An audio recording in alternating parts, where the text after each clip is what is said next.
Nos da de escuchar tu palabra. Señor, te pedimos que en esta noche seas tú hablando en nuestras vidas, que tengamos una disposición para escuchar lo que tú tienes que decirnos, a Dios. Que nuestro corazón se incline con una actitud sumisa a lo que tú tienes que decirnos.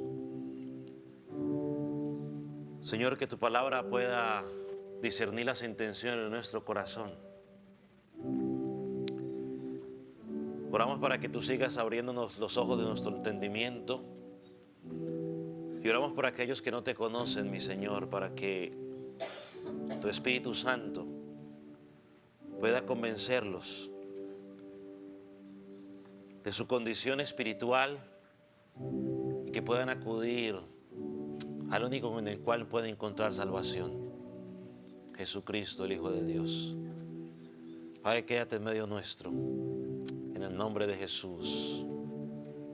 Amén. Quiero invitarle que vaya, por favor, a la epístola de Tito.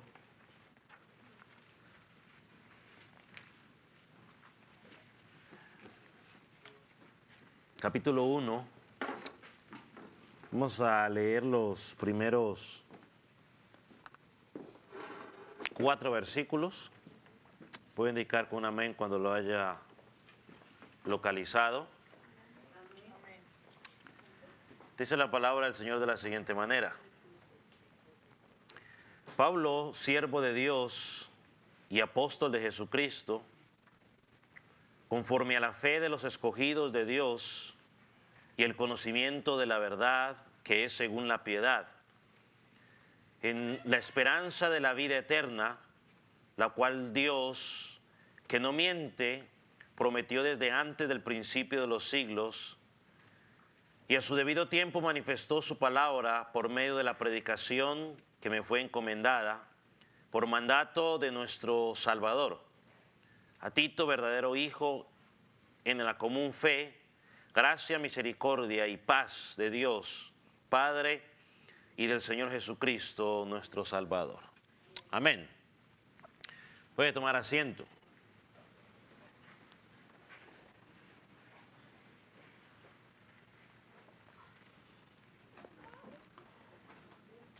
La semana pasada comenzamos a estudiar esta epístola a Tito, que estaba en Creta. No dijimos mucho sobre la ciudad de Creta en nuestra introducción, así que voy a dedicar esos primeros minutos a decir unas cuantas cositas de Creta para que podamos nosotros entender un poco más el propósito por el cual el apóstol escribió o envió a Tito a esta ciudad. Esta ciudad tenía un gran desarrollo económico que principalmente estaba basado en la agricultura. El comercio era parte de este pueblo. Había mucha prosperidad, hubo una muy buena prosperidad. Y ellos en su prosperidad decidieron vivir una vida totalmente descontrolada, como decimos por ahí, sin Dios y sin ley. Recordemos que Pablo, o más adelante, hablando sobre cómo eran los cretenses, dice que eran mentirosos, que eran malas bestias, eran glotones, eran ociosos. Dicen los estudiosos, ¿no?, que los jóvenes vivían en libertinaje total.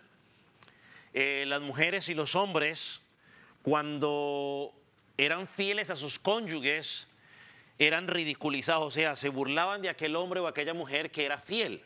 O sea, parece que disfrutaban más la infidelidad. Los trabajadores eran respondones o malos trabajadores, eran un fraude en sus trabajos. Y los cretenses vivían una vida de cualquier manera, menos una vida sobria, justa y piadosa, como luego Pablo le va a recomendar a los hermanos de Creta que deben vivir de esa manera. Así que vivían una vida caracterizada de solamente los placeres que el mundo podía ofrecer. Esta ciudad había avaricia en exceso y en medio de toda esa maldad que vivían, la iglesia tenía que vivir de una manera diferente. Por eso Pablo, volvemos al versículo 5 que leímos la semana pasada, dice: por esto dejé en Creta, para que corrigiera lo deficiente y para que establecieras ancianos, es decir, un liderazgo maduro en esta ciudad. Entonces la iglesia de Creta debería aferrarse a la verdad de Dios, a la verdad de que solamente Dios salva, de que Dios cuida a su pueblo, y la misma confianza que tenían que debían tener los cretenses o los hermanos, o la iglesia de Creta, es la misma confianza que tú y yo tenemos que tener en el Dios que servimos el día de hoy. Tenemos la misma esperanza, ¿no? Un Dios que nos salva, un Dios que nos salvó, un Dios que nos cuida y un Dios que va a regresar por nosotros. Añadido a esto, también hablamos de otro problema más que tenían, y es el problema de los falsos maestros. Y Pablo le dice a Tito: sácalos, háblales con dureza, ellos no deben estar allí. O sea, hay que matar el mal de raíz. Así que aquí podemos mirar la fidelidad, la bondad y la gracia de Dios. ¿Por qué? Porque una iglesia que estaba en medio de una ciudad de mucho placer, donde habían falsos maestros, Dios envía a un hombre fiel para ayudar a la iglesia, para que sigan creciendo en ese pueblo. Esa es la fidelidad de Dios. Dios siempre ocupándose de los suyos. Así que en nuestra Biblia aparecen estos primeros 4 versículos, al menos en la mía, yo creo que quizás en la que usted tiene también, titula salutación o saludo. Si nos pusiéramos estrictos, quizás podríamos decir que, bueno, pues el versículo 4, pues como que está más familiarizado con lo que tú y yo identificamos con un saludo, pero creo que el apóstol Pablo dice algunas cosas aquí que son dignas de tener en cuenta, así que vamos a tratar de ir meditando en alguna de ellas. Lo primero que miramos en el versículo 1 es que Pablo se identifica su persona de 2 maneras. Se identifica como siervo y apóstol. Se identifica como siervo y apóstol.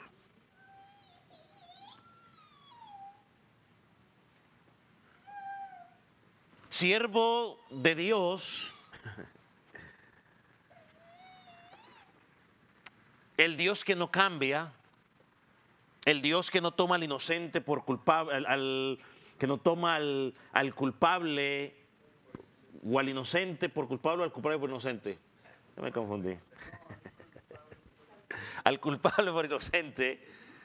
El Dios de los cielos, el que sostiene los cielos y la tierra con su poder. Y esa introducción podemos ver algo claro en el apóstol Pablo, y es que Pablo está bajo, al identificarse como siervo, está bajo el señorío de Dios, al identificarse como siervo. Normalmente, a veces no entendemos la palabra siervo en el día de hoy de una manera diferente, algunos pues hasta con un título, ¿no? Aquí el siervo de Dios, pero cuando miramos la escritura encontramos otra cosa. Él entendió ese sometimiento al señorío de Dios desde su llamado camino a Damasco, no sé si ustedes recuerdan. Mientras fue derribado y mientras estaba en el suelo, Hechos capítulo 9, versículo 5, dice que escuchó una voz que le decía: Saulo, Saulo, ¿por qué me persigues? ¿Cuál fue la respuesta de Pablo cuando escuchó eso? La respuesta de Pablo fue: ¿quién eres? ¿Qué? Señor.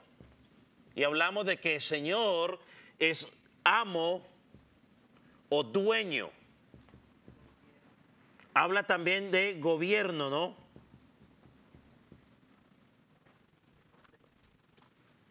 señorío. ¿Quién eres, Señor? A lo que el Señor contesta, soy Jesús a quien tú persigues. Ahora, el versículo 6, ahí en Hechos capítulo 9, agrega un detalle más. Porque después de que él le contesta, soy Jesús a quien eres, a quien tú persigues, él le contesta, ¿qué quieres que yo haga? ¿Qué quieres que yo haga?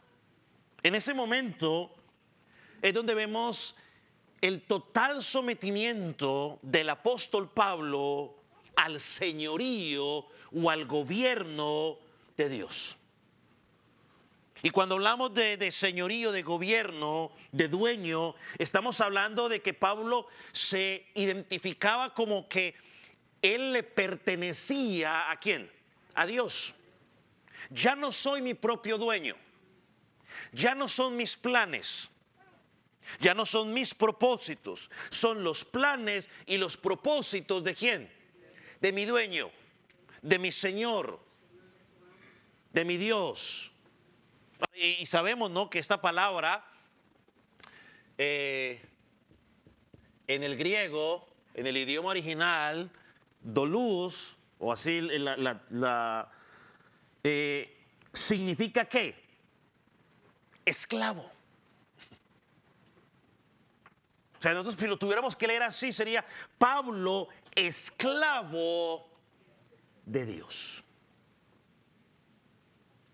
Esto lo podríamos llamar, si usted me permite denominarlo de esta manera, esclavitud espiritual. Él estaba dispuesto a obedecer, a dar su propia vida con tal de obedecer el llamado que recibió de parte de Dios camino a Damasco. Él iba con otros planes camino a Damasco, usted recuerda, ¿cierto? Y Dios le cambió los planes, Dios lo llamó. Y Pablo dice, en mi esclavitud espiritual, Dios, aquí estoy yo, ¿qué quieres que tú haga? Y estoy dispuesto a dar mi propia vida. Mire lo que dice Filipenses 2:17. Y yo se lo voy a leer de la Nueva Traducción Viviente. Usted la puede buscar en su Biblia, pero la vamos a leer de la Nueva Traducción Viviente. Porque mire cómo lo presenta el apóstol. Preciso, aquí está.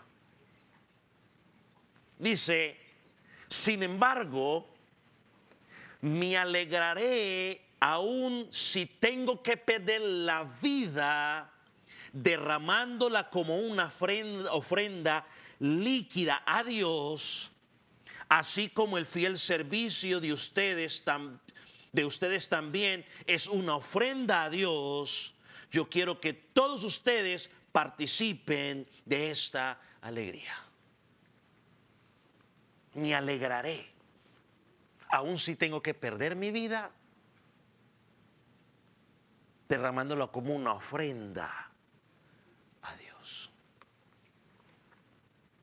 Es entender que Él es el dueño.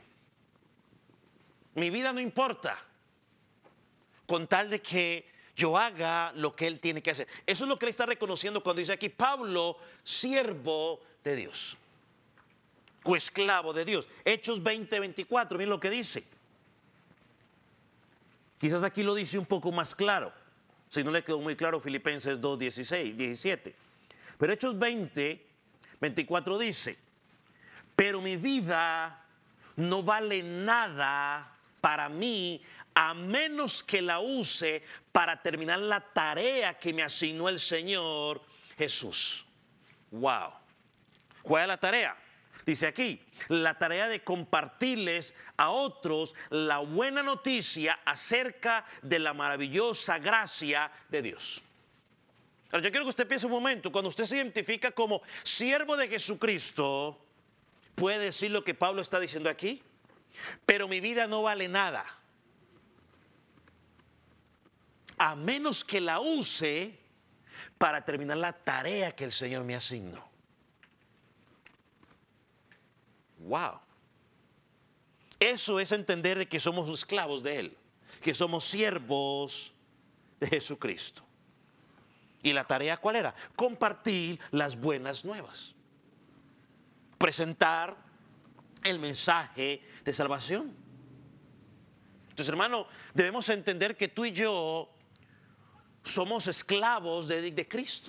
Le pertenecemos a Él, ya no nos pertenecemos a nosotros mismos. Vivimos para Él, no para nuestros deseos. Nuestros deseos tienen que quedar a un lado. Nuestros planes tienen que quedar a un lado. Cuando el creyente tiene que tomar decisiones, y esas decisiones lo van a llevar a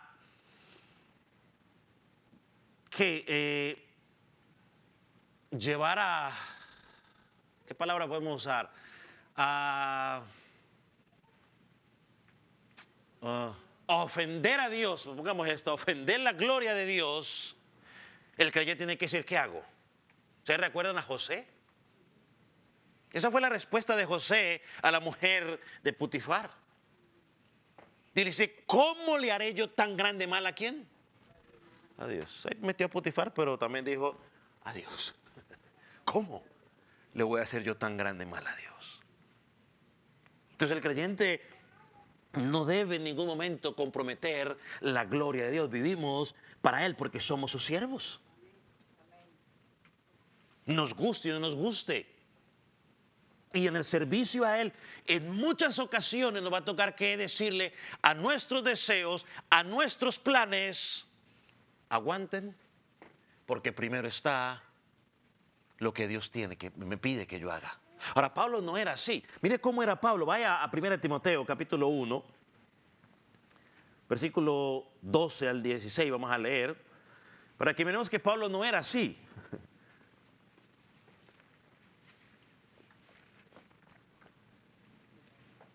Lo tienen. Timoteo está ahí atrásito. O hacia su... A ver, ¿para qué? Para allá. Izquierda. Mira lo que dice. Doy gracias a Dios al que me fortaleció, a Cristo Jesús nuestro Señor, porque me tuvo por fiel poniéndome en el ministerio, habiendo yo sido antes, mira lo que era, blasfemo, perseguidor e injuriador, mas fui recibido a misericordia porque lo hice por ignorancia, en incredulidad. Versículo 14. Pero la gracia de nuestro Señor fue más abundante con la fe y el amor que es en Cristo Jesús. Palabra fiel y digna de ser recibida por todos. Que Cristo Jesús vino al mundo para salvar a los pecadores, de los cuales yo soy el primero.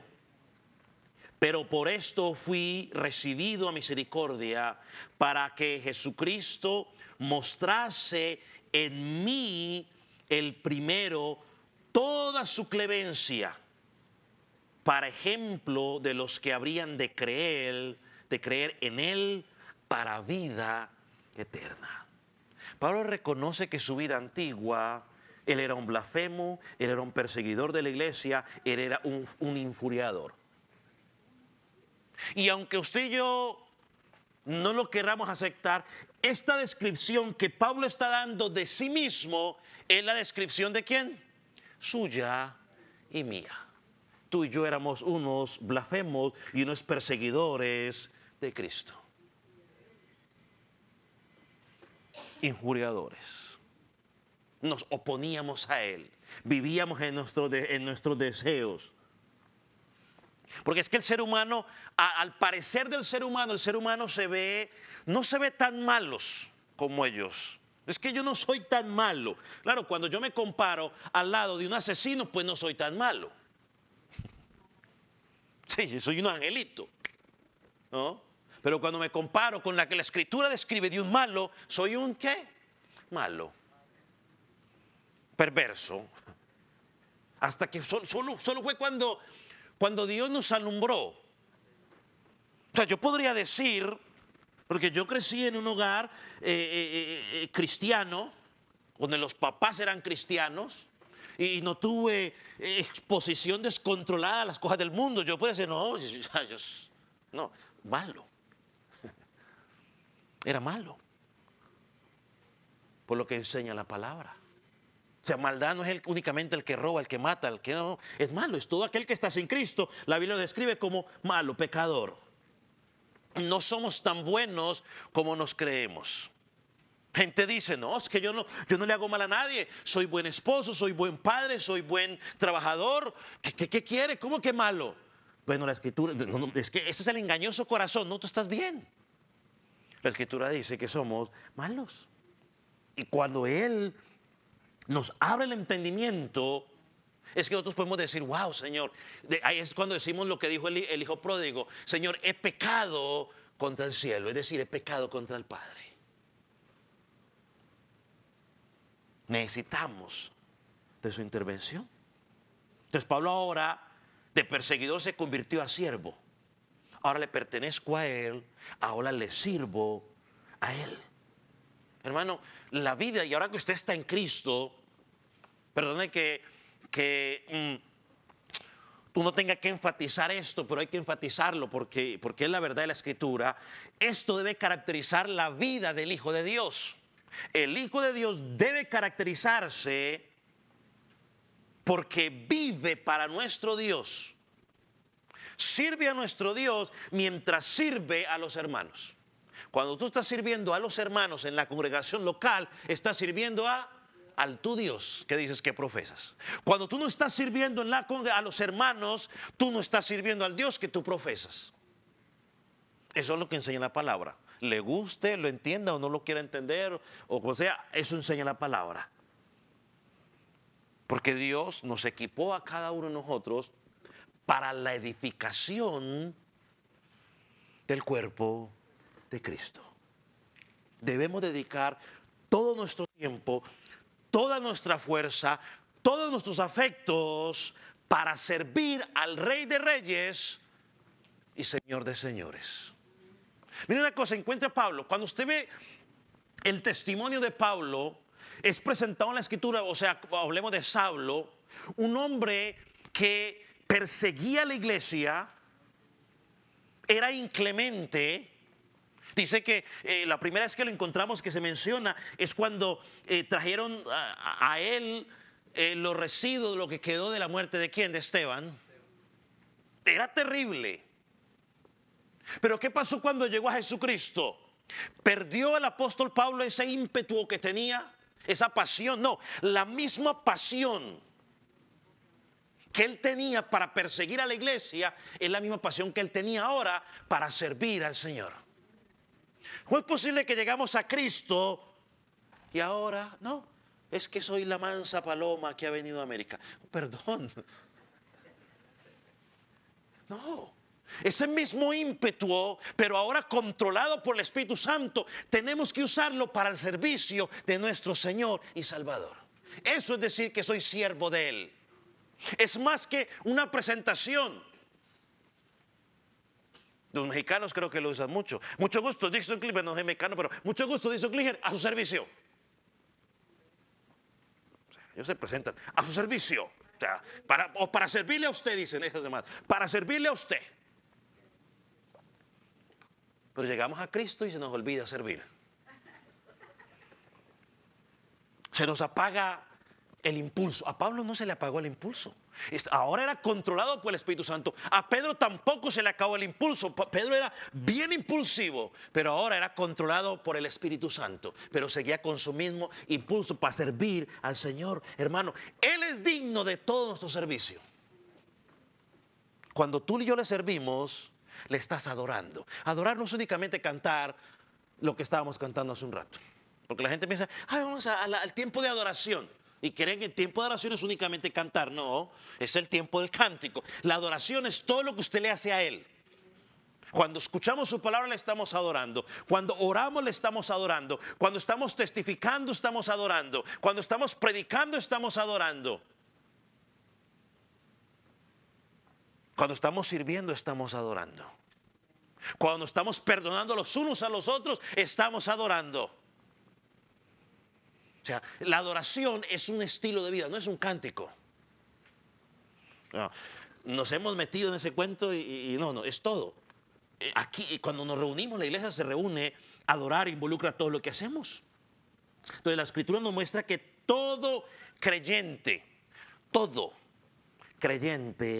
debe de corazón servir a Dios, no de forma forzosa, sino con un deseo de corazón, con gozo y con amor por aquel que lo ha salvado. O sea, cuando digo no de manera forzosa es que ahora me toca hacerlo porque ahí está, atora con el cuento de que quieren que uno sirva.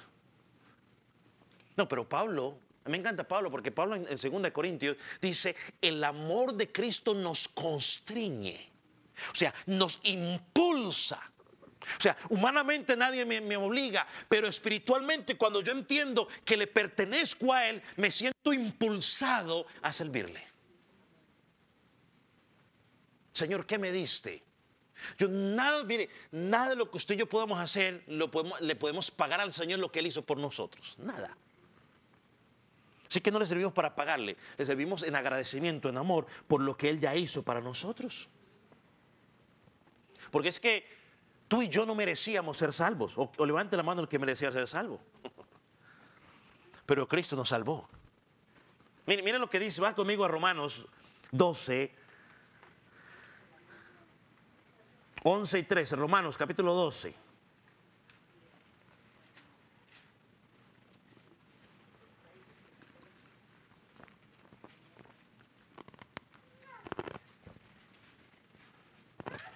Miren lo que dice.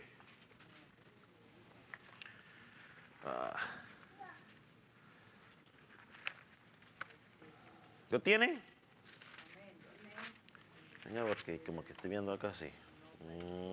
Dice, en lo que requiere diligencia, no perezoso, hay que dejar la flojeration. Dice, ferviente en espíritu. Este espíritu aquí es en actitud, o sea, ferviente. Sirviendo al Señor. Gozaos en la esperanza, sufridos en la tribulación, constantes en la oración, compartiendo para las necesidades de los santos, practicando la hospitalidad. Hermanos, fervientes en espíritu, sirviendo al Señor. Oh, deja la pereza, dice ahí, diligencia, deja la pereza. Hay que dejar la pereza para el Señor.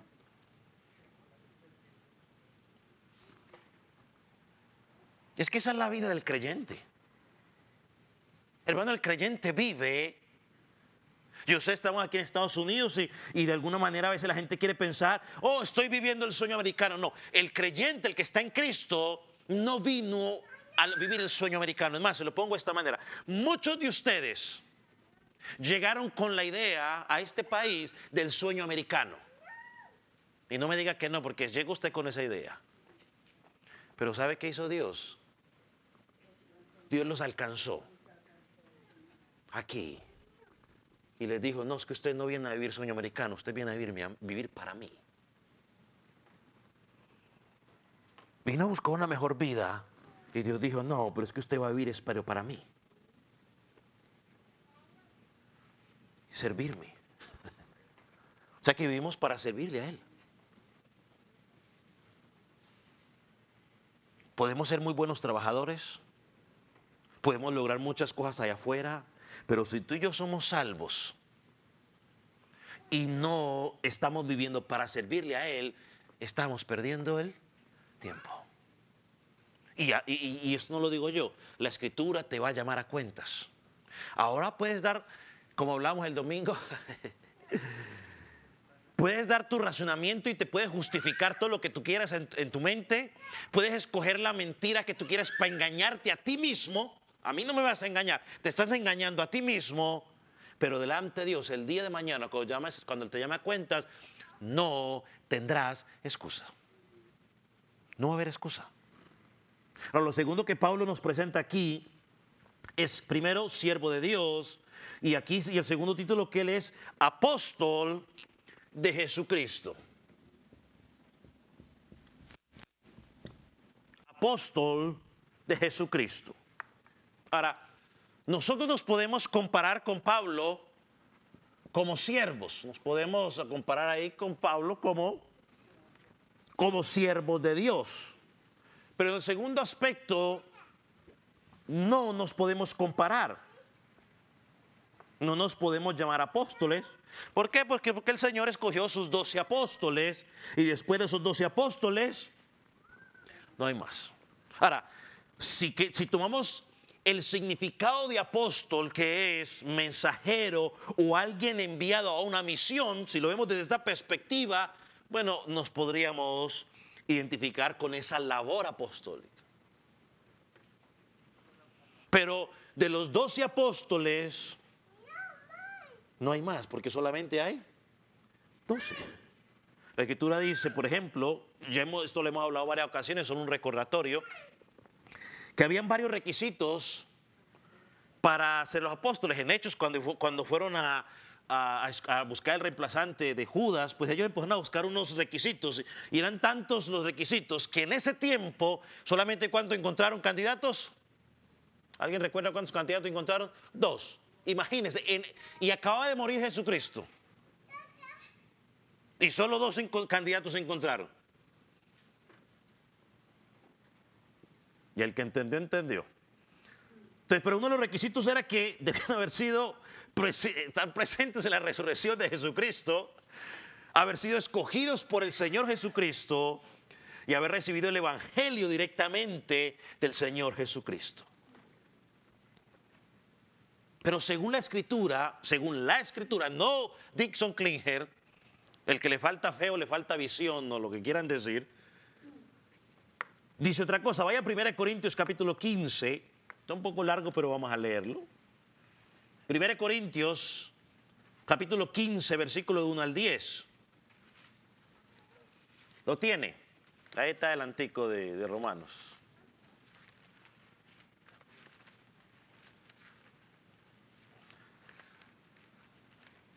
¿Lo tiene?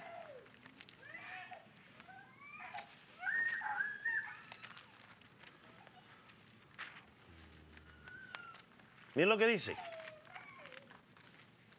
No estoy.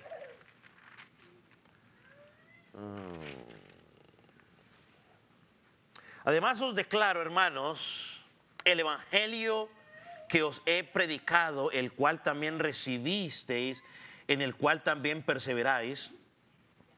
Por lo cual asimismo, si retenéis la palabra que os he predicado, sois salvos, si no creísteis en vano.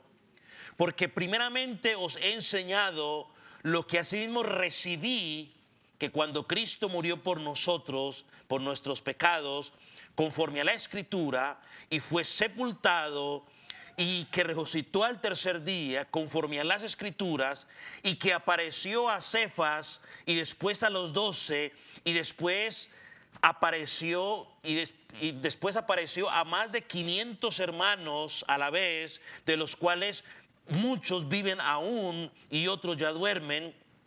Después apareció a Jacobo, después a todos los apóstoles, y al último de todos, como un abortivo, me apareció a mí, porque yo soy el más pequeño de los apóstoles. No soy digno de ser llamado apóstol porque perseguía a la iglesia de Cristo, pero por la gracia de Dios soy lo que soy. Su gracia no ha sido en vano para conmigo. Antes he trabajado más que todos ellos, pero no yo, sino la gracia de Dios conmigo. Yo hago una pregunta. ¿Qué hay después del último? Pues nada. Bueno, versículo 8 dice, y al último de todos, ¿quién era el último de todos? El apóstol Pablo. No hay más apóstoles. Usted en la Escritura no encuentra, bueno, ahorita le voy a decir eso, pero la Escritura nos dice en Efesios 2:20 que fuimos edificados ¿sobre qué? Sobre el fundamento que pusieron ¿quiénes? Los apóstoles. Y ese fundamento de los apóstoles estaba ¿sobre quién? La piedra angular. ¿Quién es la piedra angular? Cristo mismo. si hoy tuviéramos apóstoles, entonces significaría que todavía se estaría poniendo el fundamento. Efesios 2:20 nos dice claramente, ya ha sido establecido ese fundamento. Y dice la iglesia, edifíquense o sobreedifíquese sobre ese fundamento que ya los apóstoles y los profetas establecieron. Hermano, no hay un solo pasaje en la Escritura donde usted encuentre el apóstol Pablo nombrando a otros apóstoles. No hay. Usted encuentra en la Escritura al apóstol Pablo nombrando ¿qué? Ancianos o pastores o diáconos.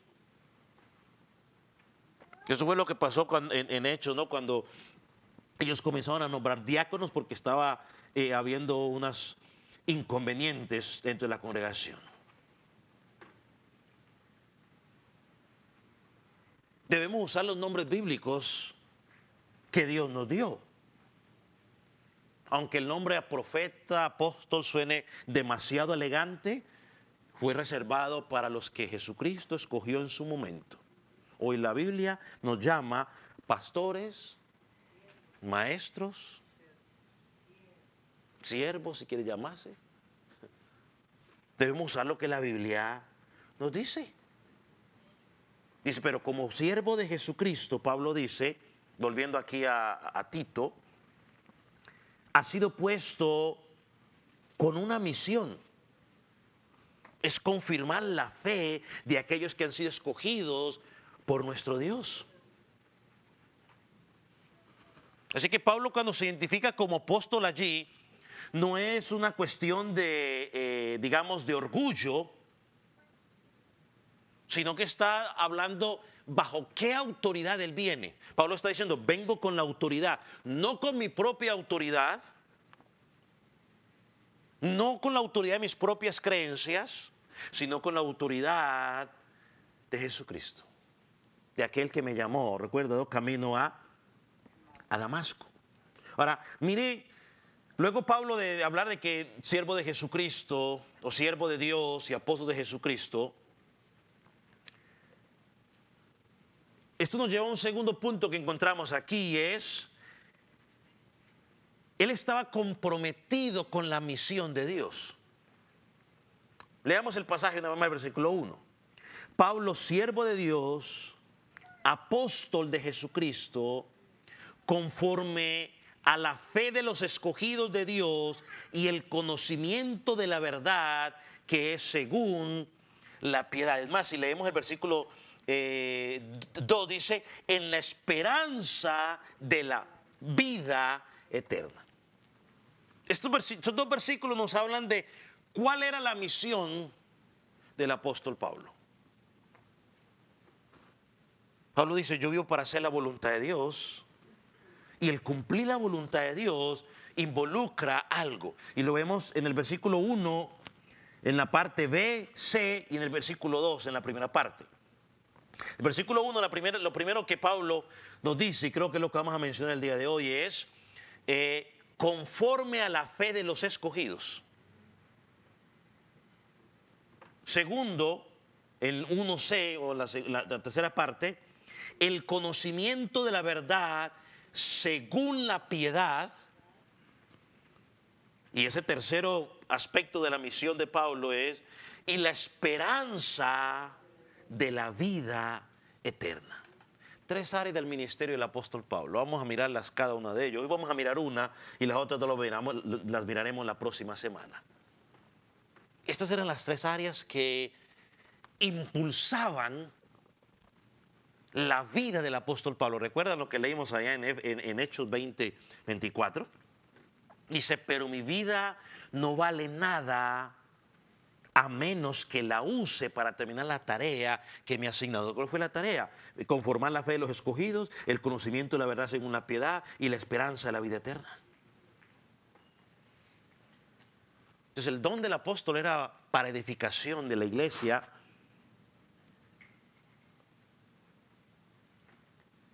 Y llegar a cada uno de aquellos que Dios había escogido para que su fe fuera, ¿qué? Digamos, si me permite usar esta palabra, fuera activada. Por eso dice aquí, conforme a la fe de los escogidos de Dios.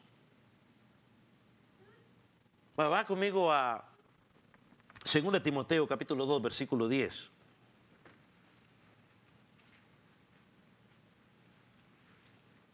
Y mientras usted lo busca, le digo, no, la misión del apóstol era llevar a los escogidos, era predicar para que los escogidos tuvieran esa fe salvadora.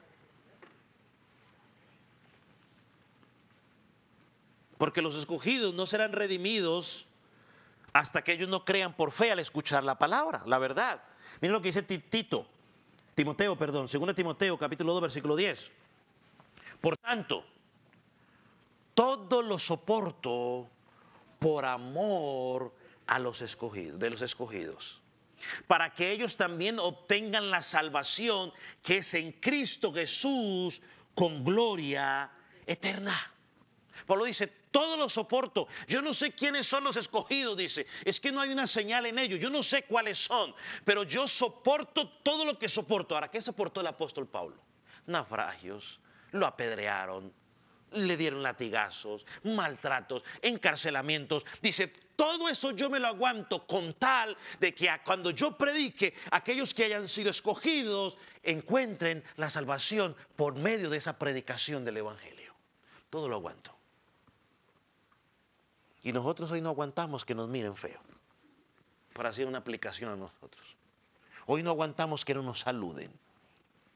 Hoy no aguantamos, no sé, cositas que si nos maltrataran y nos humillaran, como humillaran al apóstol Pablo, ya hubiéramos negado a Jesucristo más de cuántas veces, igual que Pedro. Yo me acordé ahorita de la conversación que tenía un pastor norteamericano con uno por allá de esa área donde había persecución y entonces uno le decía al otro, pues que para usted debe ser fácil. Difícil, decía el norteamericano. Le dije, no, todo es fácil. Porque aquí sabemos realmente quiénes son creyentes. Difícil, pues usted no sabe quiénes son creyentes. Pues aquí todos nos identificamos como creyentes. Pero en las dificultades, en las pruebas, sale a la luz realmente quiénes somos. ¿Qué es lo que hay? ¿De qué está hecha nuestra fe? Y de hecho estamos hablando en Santiago de eso. Mire, la palabra aquí, o la frase, los escogidos de Dios, así como la vemos aquí, los escogidos de Dios, aparece únicamente en dos pasajes en el Nuevo Testamento. En Romanos 8:33 y Colosenses 3:12, aparecen esos dos pasajes. Pero el término los escogidos de Dios en el Antiguo Testamento era común, es decir, un judío alrededor de la iglesia identificaba inmediatamente la frase los escogidos de Dios. ¿Por qué? Porque en el Antiguo Testamento ese era un título que se le daba a Israel. Usted lo encuentra en Deuteronomio capítulo 7, versículo 6, Deuteronomio 14, versículo 2. Usted encuentra allí esa distinción, ¿no? Los elegidos o los escogidos de Dios. Así se los identificaba a ellos.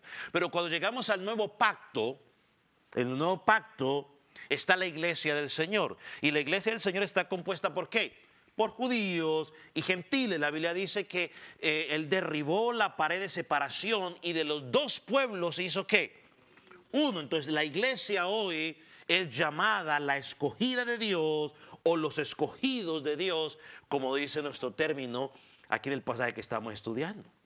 Por lo tanto, la misión de Pablo o su deseo, lo que impulsaba su vida era ir y llevar la palabra de Dios para que esa fe salvadora hiciera efecto en aquellos que habían sido escogidos cuando escucharan el evangelio. Recuerde que Pablo dijo, el mismo Pablo dijo a los Corintios, le ha placido Dios salvar a los suyos por medio de ¿qué? De la locura de la predicación. Hay que predicar, no hay que andar buscando una señal, a ver, eres tú, no eres tú, Señor, es esto, no. Somos llamados a predicar a todos. Y ya Dios se encargará de ¿qué? Del resto. Entonces servimos a un Dios que planeó un plan maravilloso para salvar.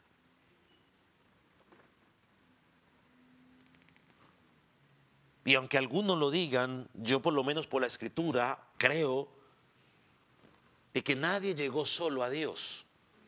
Que la palabra en Romanos 3 nos dice que no hay quien busque a Dios, ni siquiera uno solo. Dice que buscó ni siquiera uno solo. Entonces hay que tenerlo claro, fuimos llamados y fuimos buscados por Dios. Sería un orgullo, sería mucha vanagloria de nosotros ir en contra de esa verdad. Creo que Arthur Pink, un predicador puritano, lo puso muy claro, ¿no? Cuando Adán pecó, ¿quién buscó a Adán? ¿O quién buscó a quién? Dios buscó a Adán. Y dice él, y desde ese día hasta hoy sigue siendo lo mismo. Es Dios quien nos busca. Es que yo encontré a Dios. No, Dios no estaba perdido, el perdido era yo. Dios me encontró a mí. Ya hemos hablado mucho sobre estos versículos, pero yo los voy a volver a mencionar así rápidamente, con el perdón de ustedes. Pero los voy a volver a mencionar. Algunos de esos pasajes que lo explican fácilmente. Juan 15, versículo 15 y 16, puede anotar. Lo voy a leer, miren lo que dice Juan 15, 16. El mismo Jesús lo dijo: no me elegisteis vosotros a mí, sino que yo os elegí a vosotros y os he puesto para que vayáis y llevéis fruto, y vuestro fruto permanecerá. No lo elegimos nosotros, Él nos eligió. Hechos 13 a 46 en adelante.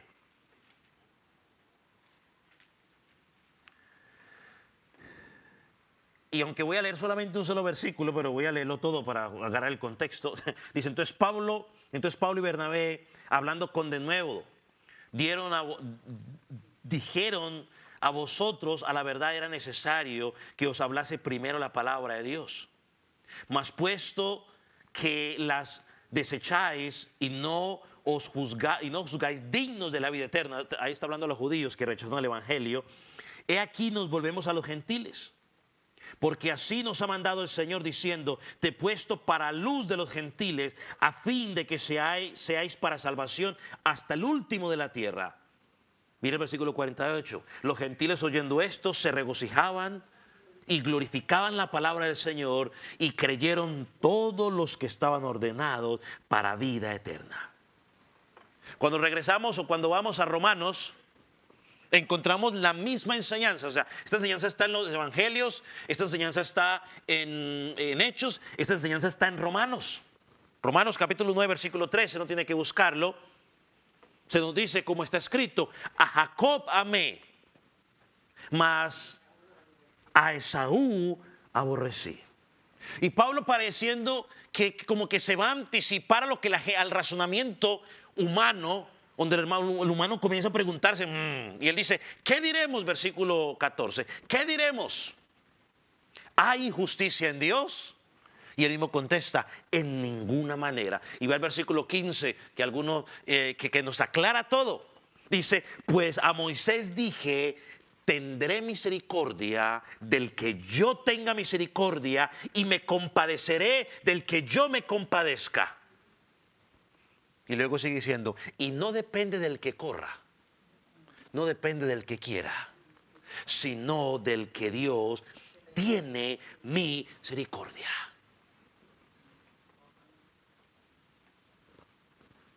Ahí no hay crédito para nadie, es del que Él tiene misericordia. Cuando llegamos a Efesios, encontramos lo mismo, Efesios capítulo 1. ¿Qué dice Efesios capítulo 1? Bendito sea el Dios y Padre nuestro, Señor Jesucristo, que nos bendijo con toda bendición espiritual en los lugares celestiales en Cristo, y según nos escogió, ¿cuándo?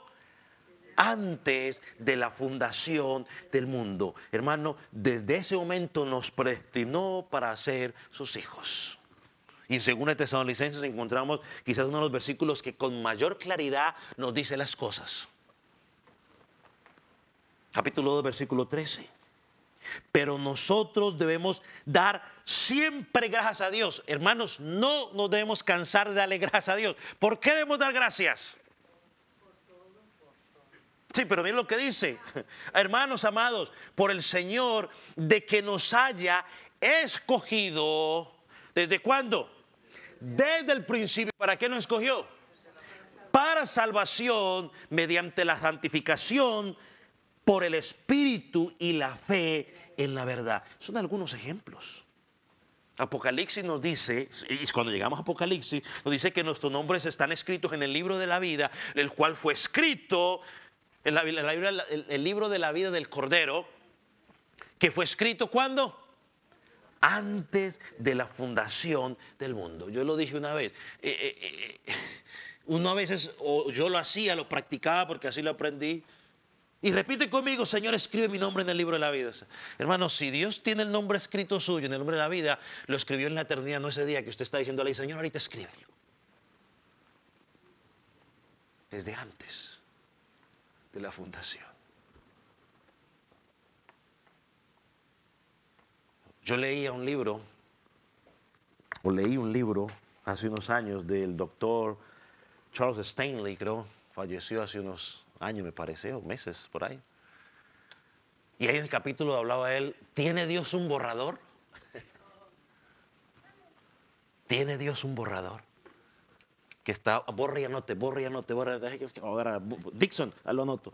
Ahorita lo borro, el rato está Dixon, ¿tiene Dios un borrador? Interesante el libro. Hablando de la seguridad de la salvación. Entonces, hermano, volviendo a Tito,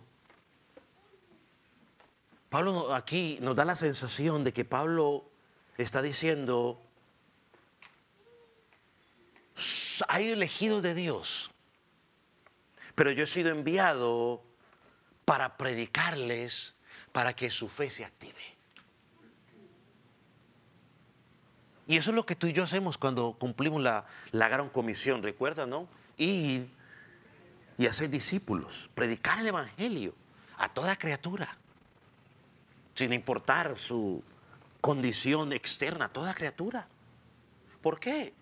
Bueno, porque Dios usará el único medio, hermano, y yo no me voy a cansar de decirlo, el único medio por el cual alguien va a llegar a conocer a Jesucristo es porque se le predique el evangelio, el mensaje de Jesucristo. ¿Tienen que creer? Claro que sí, pero para que crean, alguien tiene que predicarles el mensaje del evangelio. Somos salvos por gracia, pero ¿es por medio de qué? De la fe.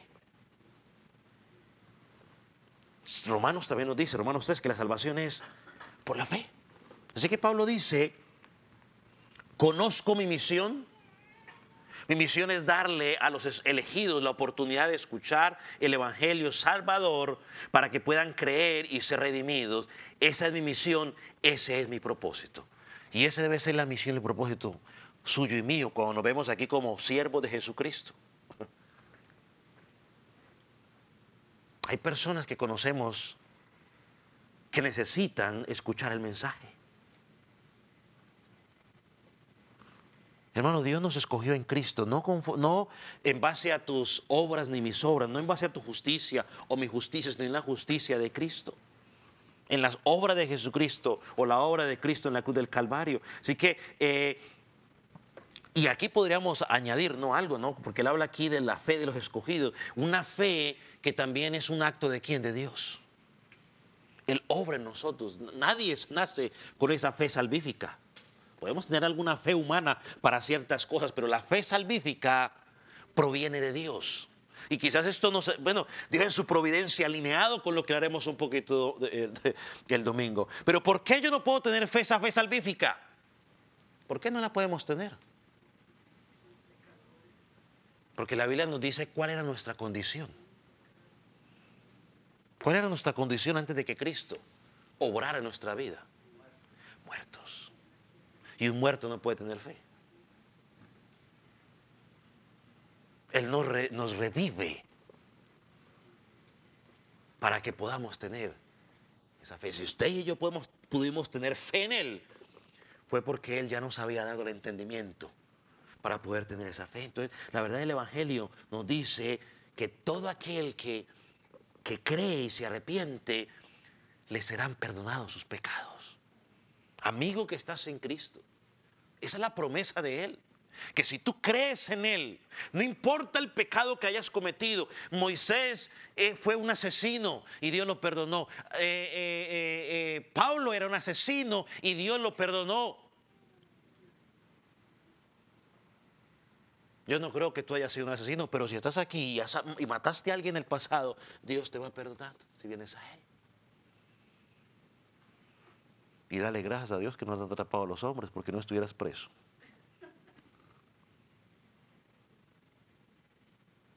Hermano, debe haber alegría en nosotros y responsabilidad en nuestra vida al saber que Dios nos utiliza para bendecir la vida de alguien que escuche el Evangelio y pueda alcanzar salvación.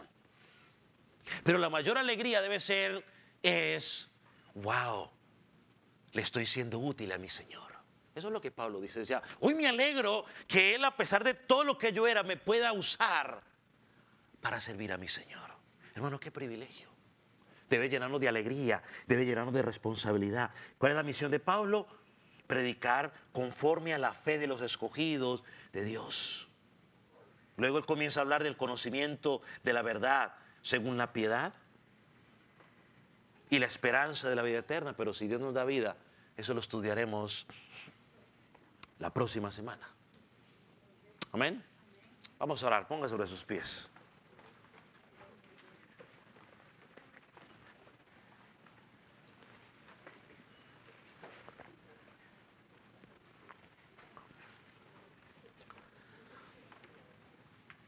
Padre, te damos gracias por tu palabra. Señor, esperamos en ti de que ella haya hablado a nuestras vidas. Señor, que nuestro corazón haya sido una tierra fértil. Señor, y que podamos poner en práctica lo que ella nos dice. Señor, que entendamos que somos siervos tuyos, que tú eres nuestro dueño, que pertenecemos únicamente a ti. Señor, y que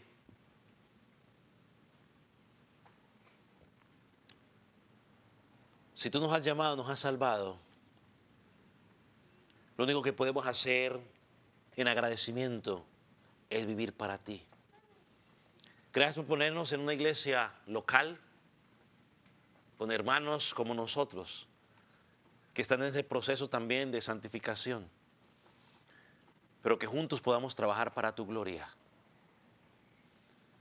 Señor, quédate en medio nuestro, glorifícate en medio nuestro.